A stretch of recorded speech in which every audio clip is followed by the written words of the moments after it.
In July of 2015, 17-year-old Carly Bullock ignored the warnings of her friends to not text and update her Facebook while driving. She plowed through an intersection, T-boning her truck into a passing van. In the van was 54-year-old driver Charles, his youngest daughter, and his daughter and her friend. Charles was pronounced dead shortly after being airlifted to the hospital. His youngest daughter, at just 10 years old, spent 10 days on life support before succumbing to her severe head injuries and having to be taken off of life support. Carly made a decision to text and drive, and her life will be forever changed. As a driver, I know the temptation to text. You think it'll only take a second. There are many things that make it an issue that need to be addressed. For one, it's illegal and you will suffer the consequences if you are caught or you cause an accident.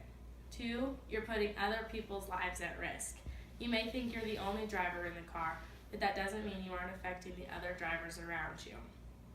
And for three, you could miss a pedestrian or a bike because you weren't looking at the road.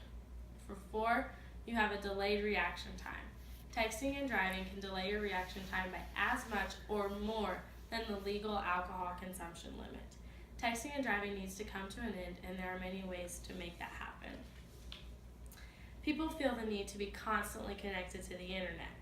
When we get that one text message we think that just really needs to be replied to, we're willing to put our own lives at risk, as well as bikers, pedestrians, other drivers, and their passengers. Once we text and drive successfully the first time, we think we can get away with it again and again before eventually being caught. I want to share some statistics on texting and driving.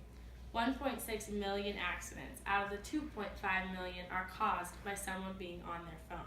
That makes 64% of all accidents avoidable had someone not picked up their cell phone. Sending a text message makes a driver 23 times more likely to crash. In 2015 alone, there were 3,477 people killed, and 391,000 were injured in motor vehicle crashes by distracted drivers. Teens were the largest age group reported at the time of fatal crashes. And in the U.S., the average speed is 55 miles per hour. The average time to send a text message is 5 seconds. That means the driver is going the length of a football field before their eyes are back on the road.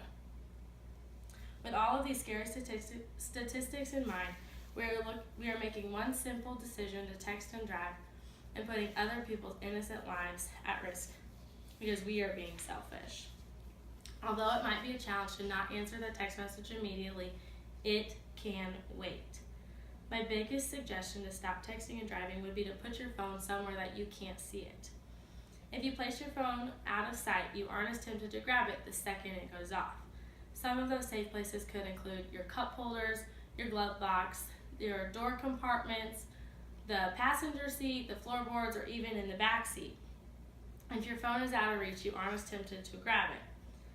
While it is your final decision to answer a text message or not, you can ask your family members to please respect your decision to not text and drive by not texting you while they know you are on the road. This eliminates the temptation to text and drive. Now imagine driving down the interstate where every driver is on their phone. What would that look like? The person in the very front could put on their brakes and all the people behind them would have no idea because they were looking down. This would cause all other vehicles to collide.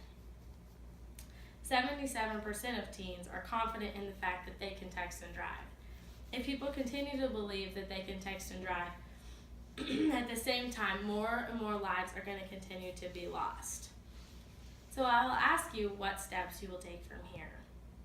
Will you put other people's lives at risk just to send one text message? Before you start driving again, I urge you to have a conversation with your family.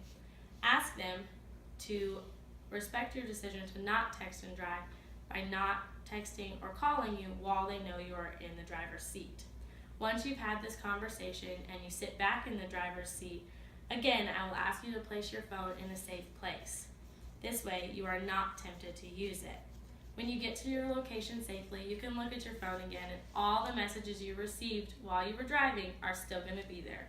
From your location, you can safely reply. It's this simple to save other people's lives, and I urge you every time you step in the car to put your phone in a safe place and save people's lives.